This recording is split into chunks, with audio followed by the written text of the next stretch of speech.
മുസ്ലിം youth league പ്രസ്ഥാനത്തിലൂടെ Kasaragod നഗരസഭയിലേക്ക് കടന്നുവന്ന സാരഥി ദീർഘകാലം അടക്കത്തുബയൽ ശാഖ യൂത്ത് ലീഗിന്റെ ജനറൽ സെക്രട്ടറിയായും പിന്നീട് യൂത്ത് ലീഗ് മുനിസിപ്പൽ കമ്മിറ്റിയുടെ വൈസ് പ്രസിഡന്റ്, ട്രഷറർ പദവികൾ അലങ്കരിച്ചും നിലവിൽ മുസ്ലിം ലീഗ് കാസർഗോഡ് മുനിസിപ്പൽ കമ്മിറ്റിയുടെ സെക്രട്ടറിയായി പ്രവർത്തിക്കുന്ന യുവ നേതാവ്, സൗമ്യതയും നേതൃത്വ ഗുണവുമുള്ള വ്യക്തിത്വം കഴിഞ്ഞ 25 വർഷമായി ഹിലാൽ അടക്കത്തുബയൽ ക്ലബിന്റെ ജനറൽ സെക്രട്ടറിയായി പ്രവർത്തിച്ചു വരുന്നു.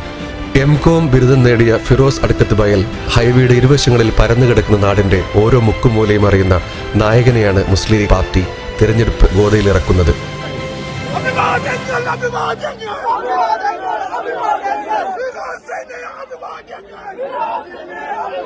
കോവിഡ് കാലത്ത് ഭയന്നുപോയ നാട്ടുകാരെ ചേർത്ത് പിടിച്ചും കോവിഡ് വാക്സിനേഷൻ സെന്ററിലെ വളണ്ടിയർ സേവനവും ഫിറോസിന്റെ അടയാളപ്പെടുത്തലുകളായിരുന്നു. 2020 സ്ത്രീ സംവരണമായപ്പോൾ ഭാര്യ ഷംസീദ മത്സരിച്ച് വിജയിക്കുകയും നഗരസഭ വൈസ് ചെയർപേഴ്സണായി മാറുകയും ചെയ്തു.